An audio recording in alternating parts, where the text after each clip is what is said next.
दोस्तों, हमें अक्सर ऐसा ही लगता है कि जिंदगी कहाँ जा रही है पता नहीं, आगे क्या होने वाला है पता नहीं, कुछ करने का मन भी नहीं करता। आपकी मन की भी हालत ऐसी ही है तो मैं आपको रिक्वेस्ट करता हूँ कि आप ये वीडियो एंड तक जरूर देखें। जिंदगी जीने की वजह और जिंदगी नए सिरे से शुरू करने की प्रेरणा जरूर आपको मिलेगी।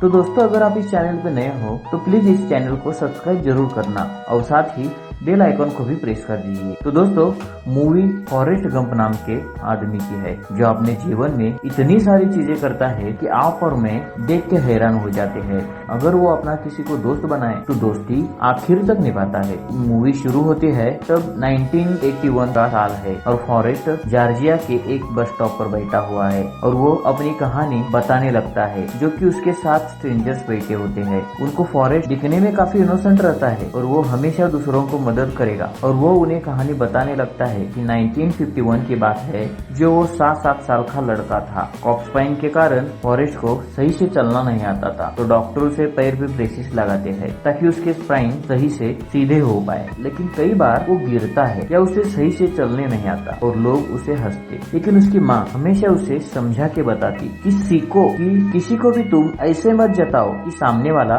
तुमसे बेटर है। अगर भगवान सबको सेम बनाना चाहता तो तुम्हारे पैर सही कर देता। कुछ ऐसी बातों से हमेशा फॉरेस्ट को दुनिया की रहन सहन और चीजों से अलग रहने की हिम्मत आती है। फॉरेस्ट अपने माँ के साथ रहता था, घर में दोनों ही थे, लेकिन उसके माँ का घर काफी बड़ा था। इसी के कारण वो अलग अलग रूम, कमरे गेस्ट को रेंट पे देते। एक वक्त में उनके घर पे एल्विस प्रेस्ली आता है और फॉरेस्ट उसके साथ अलग अलग अपने डांस मूव्स दिखाने लगता है। आगे जाके एल्विस अपने लाइव परफॉर्मेंस में वही डांस मूव को यूज करता है और ये मूव काफी फेमस बन जाती है।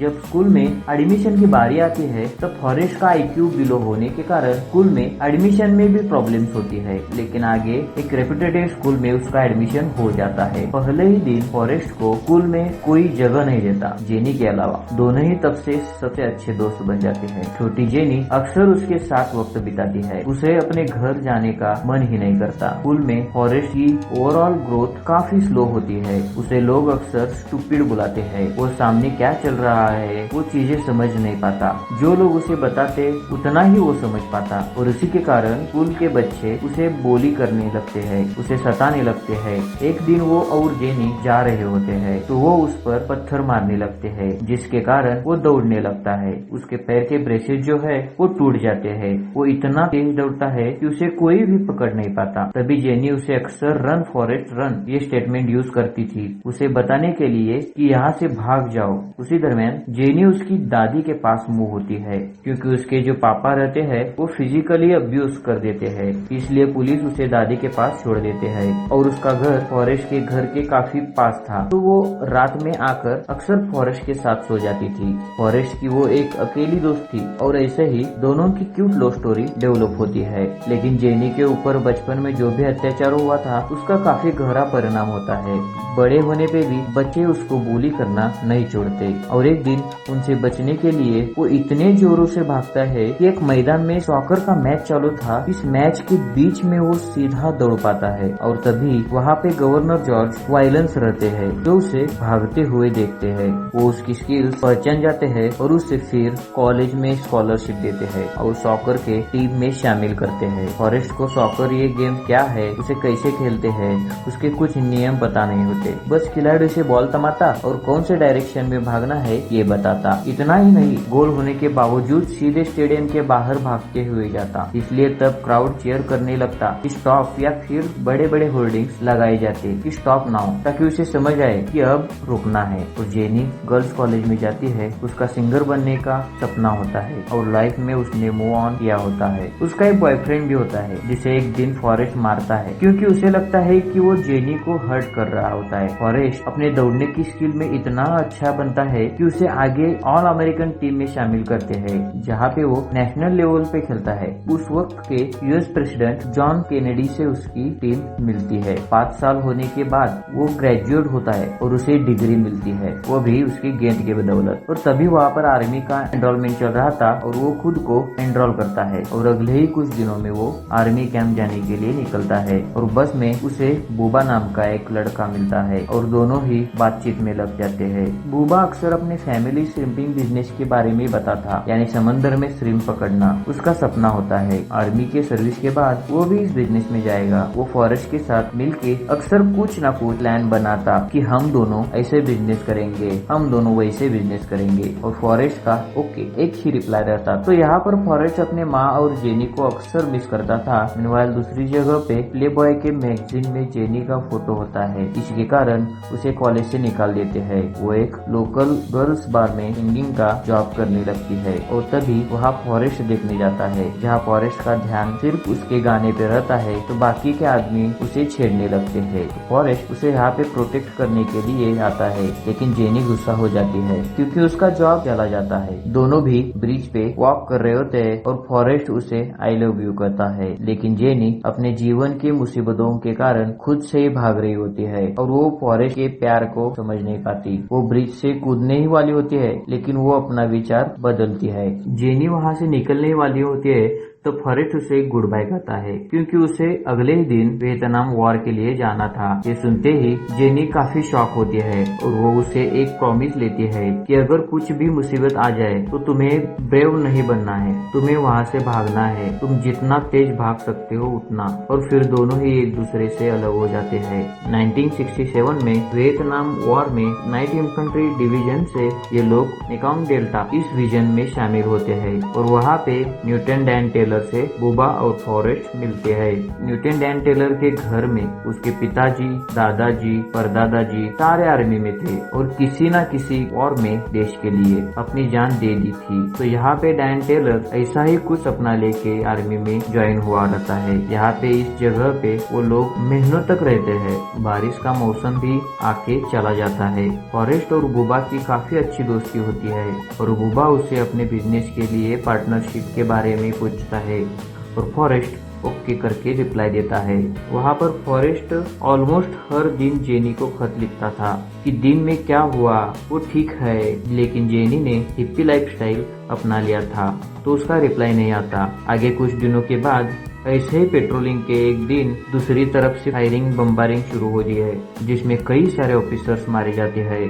पूरी आर्मी वापस पीछे भागने लगती है और तभी फॉरेस्ट को जेनी की वो बात याद आ जाती है और वो भी यहाँ से भागने लगते हैं। लेकिन तभी उसे अचानक से याद आ जाता है कि उसका दोस्त बुबा दिखाई नहीं दे रहा, तो वो वापस चला जाता है उसको बचाने के लिए। लेकिन उसे ढूंढते ढूंढते उसे कोई और मिल जाता है, टेक्स, जो कि काफी जख्मी हालत में होता है। तो वो उसे उठाता है और एक सेफ जगह पे लेके आता है। वो वापस बुबा को ढूंढने चला जाता है और ऐसे करते करते वो 4-5 सोल्जर्स को बचाता है और उसी में वो डैन टेलर को भी वो सेफ जगह पे लेके आता है, जिसके पैर में भारी चोट आई थी। लेकिन डैन काफी गुस्सा हो जाता है क्योंकि उसे अपने देश के लिए बलिदान देना था, लेकिन फॉरेस्ट उसे बचाता है, जिसके कारण अब उसे अपनी लाइफ ऐसे ही जीनी पड़ेगी। वो उसे बताता है कि एयरफोर्स अब कुछ ही देर में आने वाली है और पूरे एरिया को वो उड़ाएगी। तो फॉरेस्ट दोबारा बुबा को ढूंढते हुए जाता है, जो कि उसे फाइनली मिलता है, लेकिन वो काफी बुरी हालत में होता है। उसे वही सेफ जगह पे लेके आता है, लेकिन बुबा अपने आखिरी सांसें गिन रहा था। बुबा के आखिरी शब्द फॉरेस्ट कभी भी नहीं भूल पाता।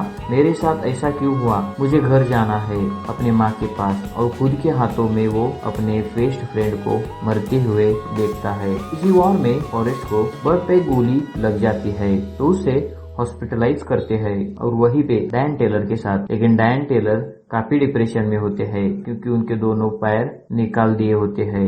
अब वो आर्मी में सर्विस नहीं कर सकता। उसी वक्त फॉरेस्ट को जेनी के सारे खत मिल जाते हैं, यानी कि जेनी भी उसे हमेशा रिप्लाई करती थी, लेकिन वो वॉर में था इसलिए उसे लेटर्स नहीं मिलते। फॉरेस्ट काफी खुश हो जाता है और आगे जाके फॉरेस्ट को मेडल ऑफ ऑनर दिया जाता है उसके काम के लिए वॉर में, और उसे वापस प्रेसिडेंट जॉनसन से मुलाकात उसकी होती है। और जब वहाँ पे प्रेसिडेंट उसे पूछते हैं कि तुम्हें गोली कहाँ लगी, और मजाक मजाक में कहते हैं कि मुझे देखना है। और फॉरेस्ट, जैसे कि हमें पता है, उसे चीजें समझ नहीं आती कि मजाक क्या है, सीरियसनेस क्या है। वो पूरे टीवी के सामने अपना बर्ड दिखाता है जहाँ पे उसे गोली लगी थी। उसी दिन एंटी वॉर रैली चल रही थी आर्मी के मेन ऑफिस के बाहर। इस रैली का मेन उद्देश्य ये होता है कि अपने जवान देश के बाहर लड़ने गए हैं, उन्हें वापस बुलाया जाए। इसी रैली का लीडर होता है एवी हॉफमैन, और अपने वॉर का एक्सपीरियंस बताने के लिए यहाँ पे उन्होंने झूठ मूठ के कुछ जवान लाए थे, लेकिन गलती से फॉरेस्ट उसी में चला जाता है और स्टेज पे आ जाता है और अपना एक्सपीरियंस शेयर करता है। लेकिन इसी भीड़ में होती है जेनी,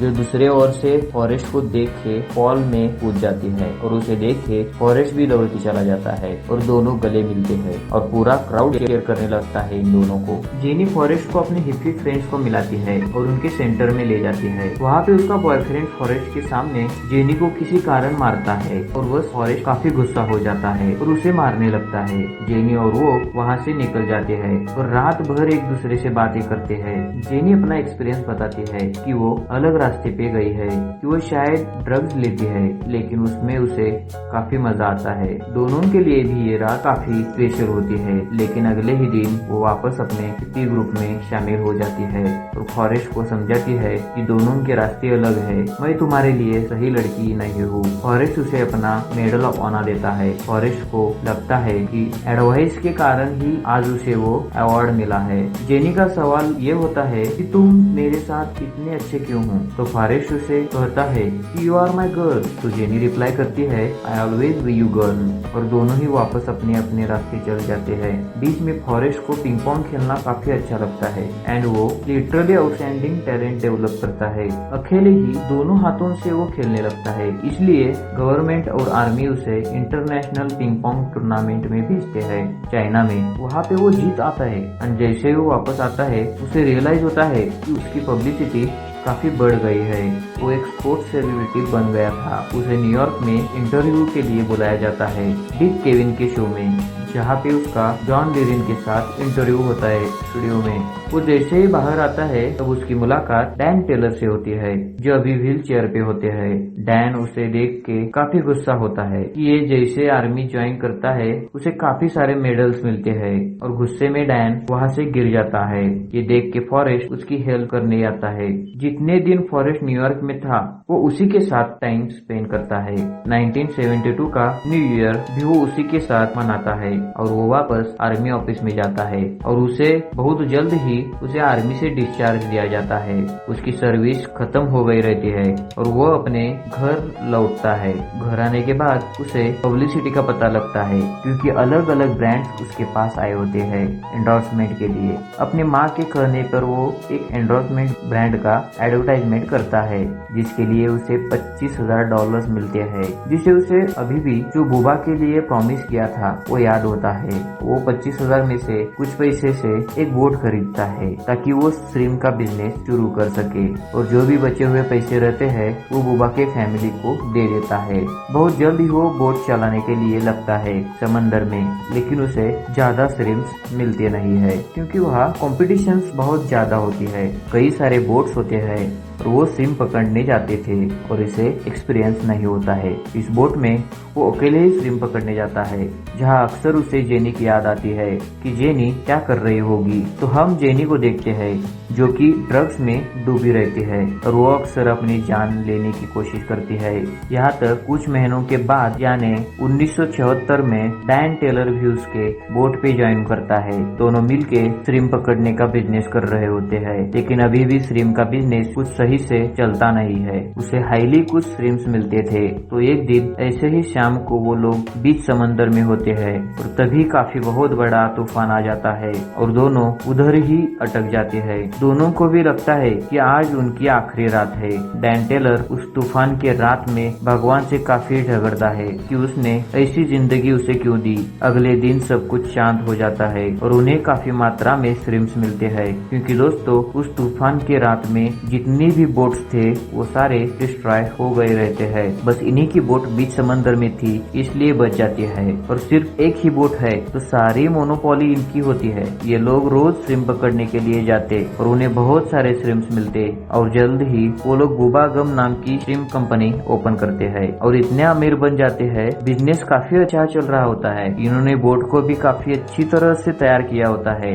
बोट पे टीवी वगैरह रहता है। डैन फाइनली अपने इस जीवन के साथ खुश रहता है और वो फॉरेस्ट को थैंक यू कहता है उसकी जान बचाने के लिए। उन्हें जितने भी पैसे मिलते थे 3 लोगों में बंटते थे, बुबा की फैमिली, डैन और फॉरेस्ट। ऐसे ही एक दिन फॉरेस्ट जो वो बोट पे था तब उसे उसके असिस्टेंट का फोन आता है, तुम्हारी माँ बहुत बीमार है, उसे कैंसर हुआ है। तो फॉरेस्ट भाग के अपने घर चला जाता है। माँ कुछ ही दिनों में गुजर जाती है, लेकिन उसके माँ के कुछ शब्द होते हैं जो उसे हमेशा के लिए याद रहते हैं कि हर एक इंसान की डेस्टिनी लिखी होती है।